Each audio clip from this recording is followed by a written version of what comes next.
Hi, I'm Eric with the Faithful Sidekicks, and today I'm going to do a shootout of sub $100 studio headphones.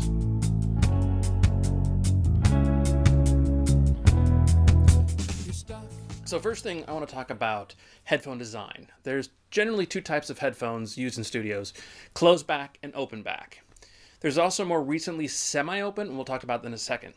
Closed back headphones means the headphone cup is completely closed off, and that means sound does not leak out and sound does not come in. So it isolates you, sometimes called isolation headphones. It isolates you from sounds around, and it's particularly useful if you're tracking, where you're singing into a mic or you're playing, and you don't want the sound of your headphones going into your microphone.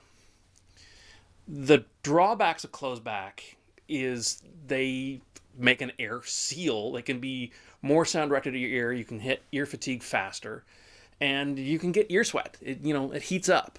Open back means that there's usually like open grill or whatnot. Air is allowed to come in through the cup, through to the sound diaphragm, and it makes for a more natural sound, but all the sound is going to leak out the sides as well. So it's not a good choice for tracking. Having said that, open is usually considered more audiophile quality. Semi-open headphones are ones where there are ports or holes in the cover, so it allows some air in and some sound out. It tries to give the best balance between the closed and open approach. My general philosophy is track with closed back and then do my mixing and monitoring on actual monitors that are open and are going to be kind of your best bet. All but one of the headphones I'm going to cover are closed back. One, the AKG K240, is semi-open. So, going from lowest price to highest price. The first one is the Tascam TH-02. You can find these generally for around $30, and sometimes even cheaper. They are closed back. They're fairly narrow in how the cups are built. Frequency response wise, they are the least wide range of frequency of the set I'm going to review. It's not a huge deal since human hearing is rated to about 20 hertz to 20 kilohertz, and the Tascam is rated at 18 hertz to 22 kilohertz, so it's still covering the range. The sound on these is decent, but comfort level is not. I would not track with these long term. I would not listen with these long term. They don't feel good, and it's possible that I just haven't worn them enough to break them in, but you really shouldn't have to break in studio headphones to make them comfortable. They're ideal if you just need something cheap quickly. I mean, these are fairly commonly available on like Musician's Friend and other sites like that for not a lot of money, and they work. They do have a decent sound to them, but $30. The next one is the CAD MH310. These are the first of three that run about $70, and these are more comfortable. The tension on the headband is a bit high for my taste, but it does work. The sound on them is really quite good, 10 hertz to 30 kilohertz. It's really the highest frequency range. It's pretty well above what an adult human can hear. And they're not bad for the money. They are more comfortable than the Tascam, but less comfortable than other headphones I've used. I use these sometimes for guest headphones if I have 3 or 4 more people in the studio that need to listen to signaling. These have a good sound. They do a good job of encapsulating audio and not having sound leakage, but they're not the most comfortable thing in the world. Next, the semi-open. The AKG K240, they retail for around $70, and if you look carefully, you can see there's these ports here that allow air in. These do get a bit of sound leakage. If you modulate the amount of volume you have in the headphones, you can track with them no problem. I have done so multiple times. They are very comfortable long term. These are the newest set of headphones that I have, and I've worn them quite a bit and been very impressed with them. For the $70, if you had to choose between the CAD and the AKG all the way. That's my own personal subjective opinion, but there we go.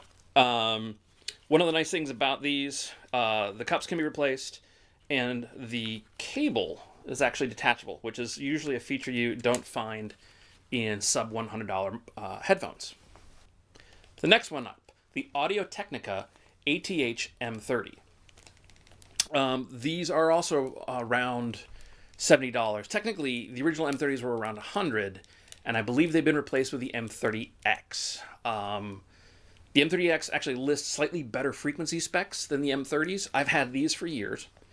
These were my go-to for tracking for quite some time, particularly for a second headphone set tracking. The one downside that they have, and I don't know if the M30X has the same problem, is the original pads that were on there had a kind of a faux leather, faux plastic kind of surface to them that tended to flake off. So over repeated wear, as your ears would heat up and sweat, it caused that leather to flake off. And so you get done with a session and find that your ears were covered in little black flecks, and sometimes down your shirt. Not ideal. I eventually replaced them with these fabric-covered cups, and these are probably the most comfortable headphones I have, thanks to those replacement cups. So it's definitely a lot of these headphones have replacement cups, and in many cases you might be wondering, is the $10 or $15 for replacement cups worth it? It probably is in most cases, because man, these are great. Again, around the ATH M30X is around $70. Sound leakage is minimal. Sound volume is good. Frequency range is very good. And finally, the Sennheiser HD280 Pro. This is my second pair of these. My first pair lasted me over a decade. It was my go-to for mixing and mastering and tracking, and for a while was my only set of studio headphones. The only real drawback of the 280s is this pigtail cable, which is a perfect target for cats.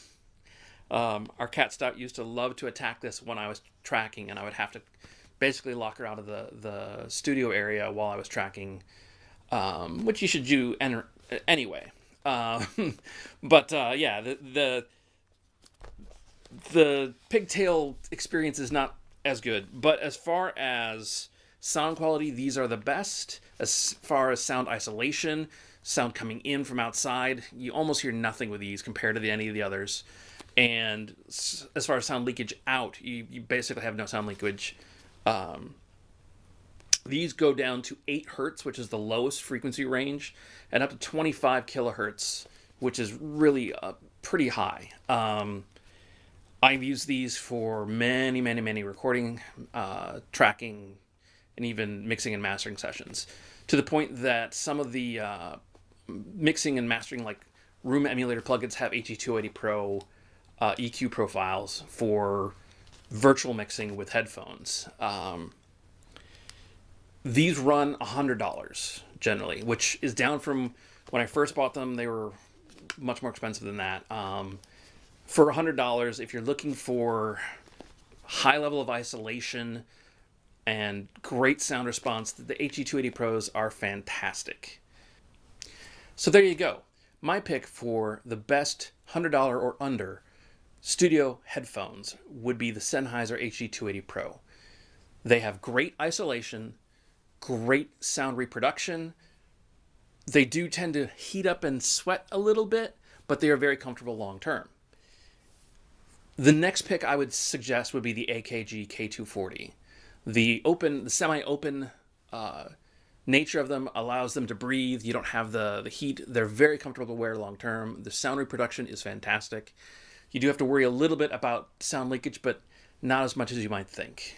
And the other headsets I have in this list are all good and worthy of maybe looking at if you find a good deal. But there you go. That is the way I would lean. And if you have questions, comments, concerns, please feel free to leave them in the comments. I'd be happy to talk about more. I know there are a lot of other headphones out there for under $100, so let me know what you think. Thanks. Analysis paralysis.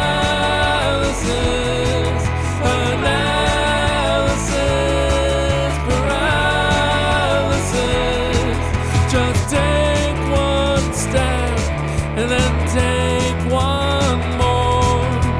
And